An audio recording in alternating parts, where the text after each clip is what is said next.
నమస్కారం. Welcome to I dream. ధర్మ మార్గం విత్ విజిత కార్యక్రమానికి స్వాగతం. ప్రస్తుతం మనతో పాటు ఉన్నారు ప్రముఖ జ్యోతిష వాస్తు పండితులు, లలిత అమ్మవారి ఉపాసకులు శ్రీ శ్రీ శ్రీ నానాజీ పట్నాయక్ గారు. ఇప్పుడు వారితో మాట్లాడి మరిన్ని విషయాలు తెలుసుకుందాం. నమస్కారం అండి. శ్రీమాత్రే నమః. కొన్ని రోజుల క్రిందట నేను ఒక విషయం మీతో మాట్లాడడం జరిగింది. అది మనం టాపిక్ గానే చేస్తే అలాంటి డౌట్ ఉన్న వాళ్ళకి కూడా క్లియర్ చేసినట్టు ఉంటుంది అని చెప్పి ఆ టాపిక్ తీసుకున్నాం మనం. ఇప్పుడు 10 రోజుల క్రితం చేసినట్టున్నాను. దాదాపు 10 days అయ్యిందండి. యా.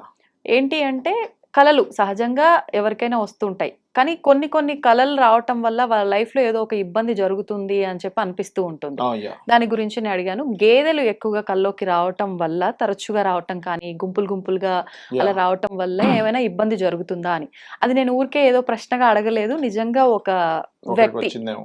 వాళ్ళ అంటే నా ఫ్రెండ్‌కి ఆ కళ వచ్చింది. ఓకే. నువ్వు ఇట్లా గురువులతో మాట్లాడుతూ ఉంటావు కదా, అసలు ఏంటి, ఎందుకు ఇలా వచ్చింది ఒకసారి అడుగు అంటే నేను అది ఆ మిమ్మల్ని రోజు అడగడం మీరు నన్ను జరిగింది. అడిగారు. Yeah, yeah. అవును. అది హెల్త్ ఇష్యూకి వస్తుందని మీరు అనుకున్నాను. చెప్పారు. అవును. నిజంగా మీరు చెప్పిన నెక్స్ట్ డే మార్నింగ్ నుంచే తనకు ఒక హెల్త్ ఇష్యూ అయితే వచ్చింది. ఓకే.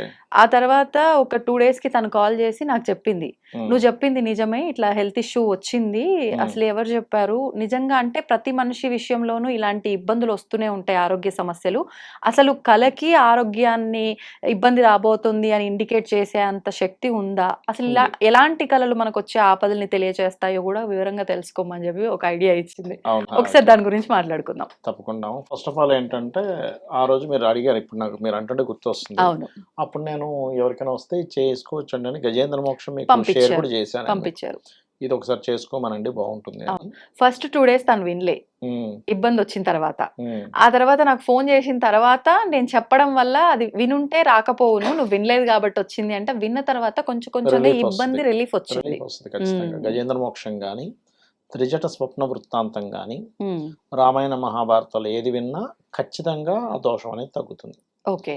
ఇప్పుడు ఎలాంటి స్వప్నాలు వస్తే మనకి బ్యాడ్ అనేటువంటివి తీసుకుంటే గనక, ఒకటి ఎప్పుడైనా బ్లాక్ కలర్ లో వచ్చే స్వప్నాలు అంటే గేదెలు, లేదా నల్ల గొర్రెలు, లేకపోతే నల్లటి చీకటి ప్రదేశం వచ్చింది, అవన్నీ ఇండికేషన్ హెల్త్ ఇష్యూస్, హెల్త్ మీద చూపిస్తుంది. నల్లటి నీళ్లు, ఓకే, నల్లగా ఉండేదంతా వచ్చింది ఏదో, నల్లటి సర్పాలు, ఇవన్నీ హెల్త్ ఇష్యూస్, గుర్తుపెట్టుకోండి. ఒకసారి అయితే ఒకరికి నల్లటి చీర కట్టుకుని ఒక కళ వచ్చిందండి అన్నాడు ఆయన. నన్ను బాబు నీకు హెల్త్ ఇష్యూస్, జాగ్రత్త, ఇది విను. ఇది సేమ్ కేసు మీలాగే ఎవరి విషయంలో అయినా అంటే ఏం లేదు. ఇక్కడ స్వప్నము అంటే అమ్మవారు స్వప్నంలో యాదేవి సర్వభూతేషు స్వప్న రూపేణ సంస్థిత. అమ్మవారు స్వప్న రూపంలో వచ్చి మనకు ముందుగా ఇండికేషన్ ఇట్లా ఉంది. ఇప్పుడు మనం ఏం లేదమ్మా, ఇప్పుడు వెళ్తున్నాము, ఒక యూటర్న్ ఉంది, మనకు బోర్డు ఉంటుంది, అదొక ఇండికేషన్, స్లో చేసుకో, జాగ్రత్తగా టర్న్ తీసుకోవాలి. అంతేగాని అయ్యో బోర్డు ఉంది, ఇట్లా బోర్డు పెడతారు, నా మనోభావాలు దెబ్బతిన్నాయి, అక్కడే కూర్చొని ఏడుస్తావా? లేదు, స్లోగా తిప్పుకుంటాం కదా. అట్లాగే మనకి స్వప్న శాస్త్రంలో చాలా స్పష్టంగా చెప్పబడింది. అందులో చాలా క్లియర్ గా మీకు ఏ టైం నుంచి ఏ స్వప్నం వస్తే ఏంటని కూడా ఉంది. అయితే ఇవన్నీ వీటికి సంబంధించినవి. కొంతమంది వ్యాపారంలో ఉంటూ వ్యాపారంలో డౌన్ ఫాల్ అవుతున్నాడు అన్నప్పుడు వాళ్ళకి ఎలాంటి స్వప్నాలు వస్తాయి అంటే, కొండెక్కుతూ పడిపోతున్నట్టు, లేదా ఒక పోల్ పట్టుకొని జారిపోయినట్టు, లేకపోతే ఉన్నట్టుండి సడన్ గా కింద పడిపోయినట్టు, ఇలాంటివి వస్తాయి. అంటే మీరు ఏదైనా పడిపోయినట్టుగా వస్తుంటే దట్ ఇండికేట్స్ మీకు ఎక్కడో డౌన్ ఫాల్ ఉంది, లైఫ్ లో సక్సెస్ ఎక్కుతున్నట్టు వస్తుంది. మీరు ఖచ్చితంగా లైఫ్ లో ఒక మంచి స్టేజ్కి వెళ్తారు. ఎప్పుడూ స్వప్నం అనేటువంటిది అది ఏ సమయంలో వచ్చింది, ఆ స్వప్నం జరిగేటప్పుడు మీరు ఎలాంటి వాటికి గురయ్యారు. ఒక్కోసారి సడన్ గా నిద్రలేస్తారు కొంతమంది చూడండి ఏదో దీంతో. సో అప్పుడేంటి, కొన్ని గాబరా తెలియకుండానే కొన్ని నెగటివ్ ఎనర్జీస్ మిమ్మల్ని చుట్టుముట్టబోతున్నాయని అర్థం అనమాట. కొంతమంది స్వప్నాల్లో వాళ్ళ పితృదేవతలు వస్తారు. అప్పుడు వాళ్ళు వచ్చిన విధానం ఎలా ఉందో చూడాలి. మంచి బ్రైట్ గా వచ్చారు, మంచి వస్త్రాలు ధరించారు, వాళ్ళు బ్లెస్సింగ్స్ ఇవ్వబోతున్నారని అర్థం. అలా కాకుండా వాళ్ళు చినిగిన వస్త్రాలతోని, మాసిన వస్త్రాలతోని, బాధాకరంగా ఏడుపుతో వచ్చారు అంటే మనం అర్థం చేసుకోవాలి, ఓకే వాళ్ళకి అందాల్సింది మనం ఏదో చేయట్లేదు, సరిగ్గా చేయట్లేదు. కొంతమంది అంటారు అలా వచ్చారండి మేము బాగానే చేస్తున్నాం అంటారు, కానీ ఏదో పద్ధతి ఎక్కడో లోపించింది. అంటే అలాగా పితృదేవత కార్యక్రమాలు చేసేటప్పుడు మనం గనక శ్రద్ధను చూపించకపోతే వాళ్ళు తీసుకోరు. వాళ్ళకి ఎప్పుడైతే అందట్లేదో యాన్స్టర్స్ వాళ్ళ నుంచి వచ్చే బ్లెస్సింగ్స్ మనకు రావు, వాళ్ళ ఆశీర్వాదం మనకు రాదు. అలాంటప్పుడు కూడా ఇబ్బంది వస్తూ ఉంటుంది. ఒక్కొక్కసారి కొన్ని కేసెస్లో ఎలా ఉంటుందంటే, నైరుతి మొత్తం ఓపెన్ పెట్టారు అనుకోండి, ఇంట్లో పితృదేవత అనుగ్రహం సరిగా ఉండదు. అప్పుడు మేము మీ దగ్గరికి మేము చేయలేకపోతాం, రాలేకపోతాం అనే ఇండికేషన్ అది. అప్పుడు నైరుతి కొంచెం చీకటి గదిగా ఉంచుకోవాలి, ఎందుకంటే నైరుతిలోనే పితృ అనే పదం ఉంటుంది అక్కడ. సో ఇలా మీకు ఇక్కడ ఏంటంటే ఒక ఒక స్వప్నం ఉంది అంటే ఎగ్జాంపుల్ మీకు ఒక మంచి రూట్ తెలియాలి అంటే Okay. ఉదాహరణకి మీరు ఏదో అగమ్య గోచరంగా ఉన్నారు మీకు ఒక రూట్ తెలియబోతుంది అన్నప్పుడు ఎలాంటి స్వప్నాలు వస్తాయంటే ఎవరో మీకు కాగడా ఇచ్చినట్టు చీకట్లో ఉంటాయి ఒక టార్చ్ లైట్ ఇచ్చినట్టు ఒక దీపం వెలిగించినట్టు చీకట్లో ఉండగా ఒక దీపం వెలగగానే అమ్మయ్య లేదా కరెంట్ వచ్చినట్టు ఇలాంటి స్వప్నాలు వస్తాయి ఓకే. గుర్తుపెట్టుకోండి ఇది మీకు ఒక రూట్ కనబడ్డం ధనము ఎప్పుడు కూడా స్వప్నంలోకి వచ్చి భూమిలోంచి తీస్తున్నట్టు ఇట్లా రాకూడదు ధనం మంచిది కాదు ఓ అది కూడా ఒక రకంగా ఇబ్బందిని ఇస్తుంది అంటే ఏ రకమైన ఇబ్బంది అండి? అంటే ధన సంబంధంగా డౌన్ఫాల్ వస్తుంది అంటే మనకి ఎక్కడైనా భూమి నుంచి వస్తేనే ఎక్కడైనా దొరికినట్టుగా వస్తే కూడా దొరికినట్టు వచ్చినంటే ఇక్కడ ఎలా అంటే అమ్మ ఒకటే గుర్తుపెట్టుకోండి అక్కడ దేవత అనుగ్రహంతో దేవత కూడా కళ్ళలోకి వచ్చి ధనం వస్తే దట్ ఈస్ డిఫరెంట్ ఓ ఆవిడ మనకి ఇస్తున్నట్టుగా. ఇస్తున్నట్టు అంటే దేవత అనుగ్రహంతో ధనం వస్తున్నట్టు ఉమ్, దేవత రాకుండా కేవలం మీకు ఏదో కళ వచ్చి అక్కడేదో ధనం ఉన్నట్టు వస్తే పోతున్నట్టు అర్థం అవుతుంది ఉమ్, మీకు ఇంకోటి ఏంటంటే మీరు కొంతమంది చూడండి ఏదో గొడవ పడుతున్నట్టు కళ వస్తుంది వాళ్ళ చేతులు ఇలా ఆడిస్తారు కూడా నిద్రలో నుంచి అవును. ఏమైందంటే ఏంటో నాకు కళ వచ్చింది అంటాం ఉమ్, అట్లా ఏంటంటే అప్పుడు మీరు చేసే ప్రయత్నానికి సంథింగ్ ఆటంకం ఏర్పడుతుంది అని అర్థం అనమాట కొంతమంది ఏమంటే నేను ఏనుగు ఎక్కినట్టు వచ్చింది గుర్రం ఎక్కినట్టు వచ్చింది మంచి కళ్ళు అవన్నీ కూడా ఓహో అలానే ఆ ఏనుగు ఏదో పిచ్చి పిచ్చిగా ప్రవర్తించిందండి నేను పడిపోయింది దాని నుంచి అంటే మళ్ళీ అది మంచిది కాదు ఆహాహా.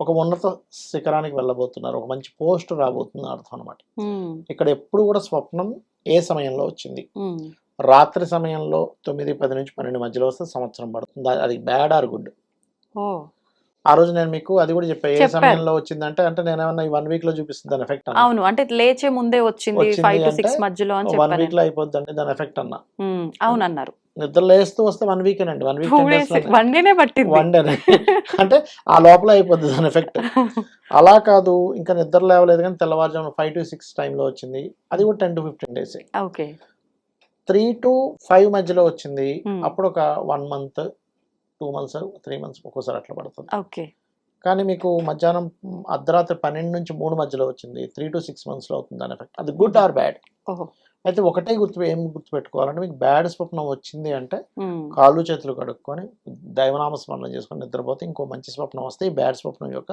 ఉమ్, ఇది పోతుంది సరే ఏ స్వప్నము రాలేదు మీకు బ్యాడ్ స్వప్నంతోనే అయిపోయింది ఆ రోజు అయిపోయింది. మీకు. పొద్దున్న లేచి చక్కగా దీపారాధన చేసుకొని ఇంట్లో పూజాది కార్యక్రమం చేసుకొని ఆలయానికి వెళ్ళి దర్శనం చేసుకొని ఇంటికి వచ్చిన తర్వాత భోజనం అయిన తర్వాత చెప్పాలి ఎవరికైనా అయితే పొద్దున్నే లేచి Hmm. ఆ చేసుకున్న తర్వాత గజేంద్ర మోక్షం విన్నట్లయితే 100% ఆ స్వప్నం యొక్క నెగటివ్ అనేటువంటిది వీళ్ళకి రామన్న రాదు ఓకే కంప్లీట్గా పోతుంది అందులో డౌట్ ఏం లేదు Hmm. నేను చాలాసార్లు చూసా కదా ఉమ్, నాకేదైనా దుస్వప్నం వచ్చిన వెంటనే పొద్దున్న లేచిన వెంటనే గజేంద్ర మోక్షం వింటా ఉమ్, సరే మన దగ్గర అంత లేదు కనీసం కూర్చొని గజేంద్రుడు అలా చక్కగా అడవిలో సంచరిస్తున్నాడు కొన్ని వేల మంది భార్యలతో లక్షల మంది భార్యలతో వెళ్తూ ఉండగా అతనికి దాహం వేసింది అక్కడ నీరు తాగాడు ఉమ్, ఆ నీరు తాగకుండా కొంచెంసేపు ఆడుకొని అంత గందరగోళం చేయగానే ఎక్కడో ఉన్న మొసలి కదిలొచ్చి కాలుని పట్టుకుంది కొంతసేపు పోరాడాడు ఫైటింగ్ జరిగింది చాలా బీభత్సంగా ఫైటింగ్ జరిగింది ఇంకా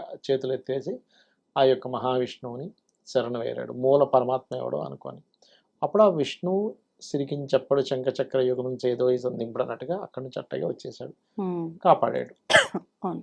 చక్రం వదిలి ఆ యొక్క ముసలిని ఈ యొక్క దీన్నేమో కాపాడాడు ఉమ్, అది మీరు జస్ట్ ఇమాజినేషన్ చేసుకున్నా చాలు ఓకే కాకపోతే అది వింటే శ్లోక సహితంగా విన్నప్పుడు శ్లోకానికి కొన్ని బీజాక్షరాలు ఉంటూ ఉమ్, దాని యొక్క ఎనర్జీ మన మీద పనిచేస్తుంది ఖచ్చితంగా పనిచేస్తుంది ఓహో అది.